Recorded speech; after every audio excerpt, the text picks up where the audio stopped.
Hey everybody, this is Rob Vegas, of course.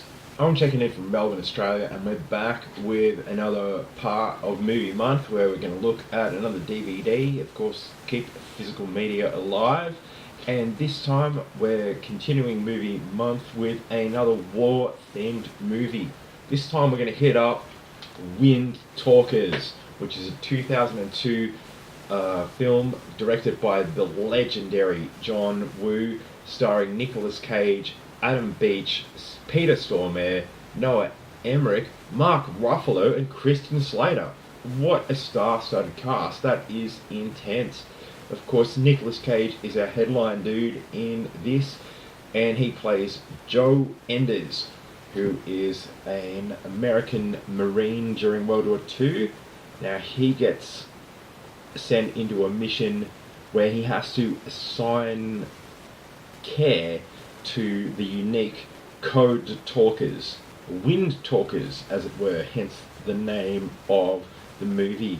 Now, in case you don't know, the Windtalkers and the Talkers on the side of the United States were Native American people who spoke their own dialect, and they were sending codes over the radio that were in their own dialect, so their own Native American dialect. And the idea of that was, if the messages were intercepted by the bad guys, which in this case are the Japanese army, that the Japanese could not decode the message because the dialect was so unique and only native to these special code talkers. So basically, they want to call in an artillery strike instead of saying, hey, let's blow up this screwdriver that's been featured heavily in my YouTube videos on Assemble the Troops. They would have a special Native American dialect where they could relay that message, and it would not be intercepted or decoded by the Japanese. And this movie highlights that. And yeah, the story is Nicolas Cage is assigned to protect said code talkers so they can beat the bad guys during the invasion of Saipan, which was a big battle. So it's an action movie, full stop and foremost, where I really wish they could have highlighted the code talking and the Navajo Native American part of their involvement in the battle and how they affected things a bit more, because it kind of it's like, hey, let's show just a big battle and Nicolas Cage being a badass dude. I mean, not that there's anything wrong with that, and it is a very entertaining movie, don't get me wrong, but though it's like they're saying, hey, Windtalkers, Native American Navajo code talking, you sort of would dig it more if that was actually the focus of the movie. But it just turns into like Nicolas Cage gunning down endless cannon fodder and being a badass dude. Now, not that there's anything wrong with that, but you kind of think, hang on, if that's what the movie's called, wouldn't it be nice if that was more the focus of that?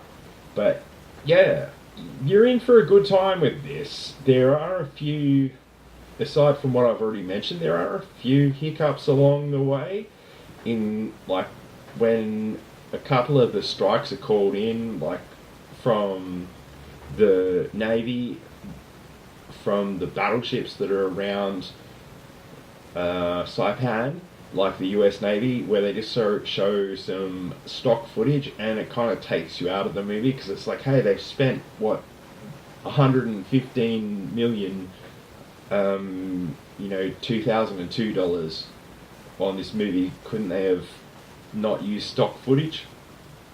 Otherwise, the battle scenes are really well done, as you'd expect from a John Woo movie. And of course, John Woo worked with Nicolas Cage previously on the absolute stone cold classic Face Off. And yeah, you kind of think, hey, couldn't they have just shedded out a bit more cheddar cheese and done that a bit better instead of using some crusty old stock footage? no disrespect, of course, to the actual sailors from who were firing those guns in the stock footage, but it just seems like it leaves you a bit flat when that pops up and it sort of takes you out of the movie. Anyway, there is a good complex sort of character drama between Joe Enders, or let's just call him Nicholas. It's Nicolas Cage, so I'm going to refer to him as that.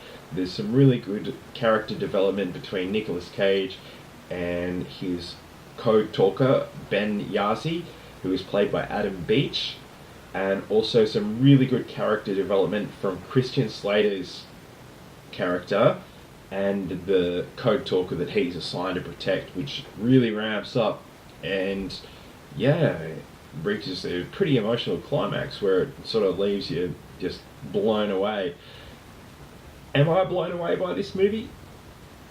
I enjoy it, but it is probably not one of John Woo's best, and especially when you look at his work back in Hong Kong and also his Hollywood movies such as Hard Target and Face Off, of course, which are some real high points of just action cinema, full stop. But if you haven't seen it, you're in for a good time, or a good enough time, you know. So the Rob Vegas score is going to be, I reckon a 3 Rob Vegases out of 5 on this one. So you could do a lot worse, you know. Yeah, Nicolas Cage is always fantastic to watch, and he plays a really flawed, messed up character in this one, who is just, he puts his battle hat on from the get-go and plays hard, and he's like fully invested in the role, so he's always worth a watch. And like I said, all the other actors in the movie play great. It actually goes for just over 2 hours, so according to my Hollywood insiders, the runtime is 134 minutes, so 2 hours 15 roughly.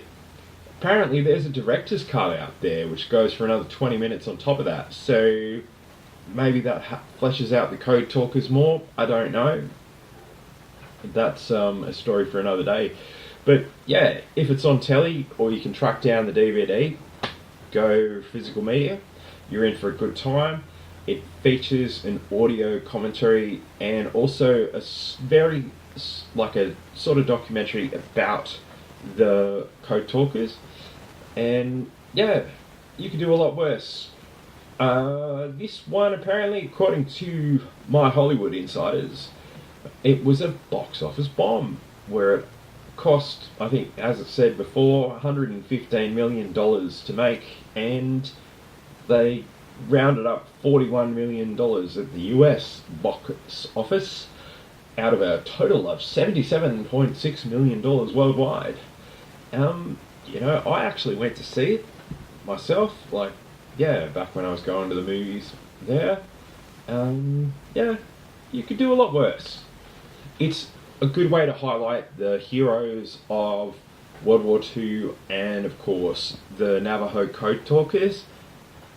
And I can't fault it for that. I just wish there was more about the code talking and the role that they played in foiling the bad guys, or the Japanese, of course. So yeah, give it a go if you want. You could do a lot worse.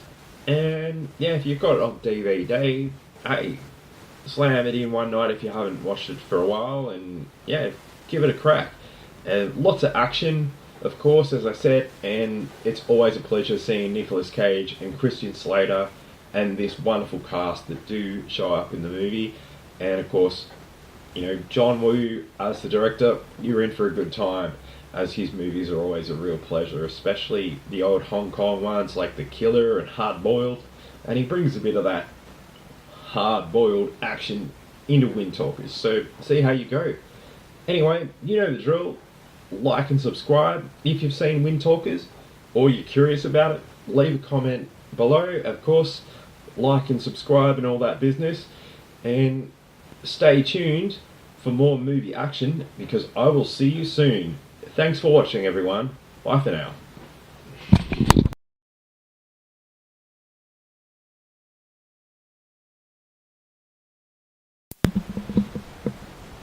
Yeah, It's raining a bit outside, isn't it?